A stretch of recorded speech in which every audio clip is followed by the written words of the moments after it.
और नॉर्मलाइजेशन को लेकर खान सर ने बड़ा बयान दिया है। खान सर ने कहा कि अगर हम नहीं चाहते तो छात्रों पर नॉर्मलाइजेशन थोप दिया जाता है।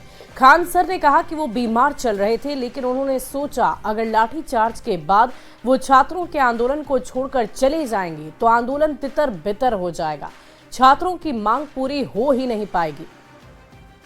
जब सुबह सुबह बच्चों के ऊपर लाठी उठी चार्ज हो गई तो हमें लगा कि बच्चों के ऊपर नॉर्मलाइजेशन थोप दिया जाएगा, तो हम यहाँ क्लास ही ले रहे थे। 10 बजे वाला क्लास ख़त्म करके चल दिया, क्योंकि बहुत देर तक ना खाए पिए भी नहीं थे और लंबे समय से बीमार पड़ रहे थे।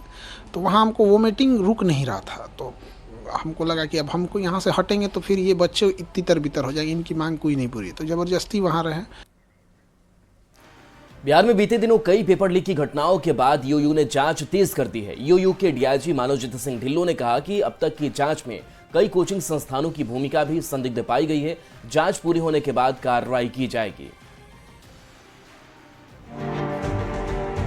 परीक्षा का पेपर लीक नहीं हुआ, बल्कि पेपर लीक होने की अफवाह उड़ाई गई। ये तो बीपीएससी ने साफ कर दिया है, लेकिन पहले हुई कई परीक्षाओं के पेपर लीक हो चुके हैं। ऐसी पेपर लीक के मामलों पर ईओयू ने जांच तेज कर दी है। ईओयू के डीआईजी मानवजीत सिंह ढिल्लों ने कहा कि अब तक की जांच में कई कोचिंग संस्थानों की भूमिका संदिग्ध पाई गई है। जांच पूरी होने के बाद कार्रवाई की जाएगी। यही नहीं, पेपर लीक माफिया संजीव मुखिया की गिरफ्तारी पर लगी रोक हटा ली गई है, जिसकी गिरफ्तारी के लिए विशेष टीम का गठन किया गया है। उसकी संपत्ति जब्त की जाएगी। जो ऑनलाइन परीक्षा लीक मामला हुआ है, इन सभी मामलों में समेकित रूप से कार्रवाई करते हुए हम लोगों ने एक बहुत ही व्यापक डेटाबेस बनाया है। इस डेटाबेस में लगभग 170 लोगों का अभी हम लोगों के पास प्रोफाइलिंग हुआ है।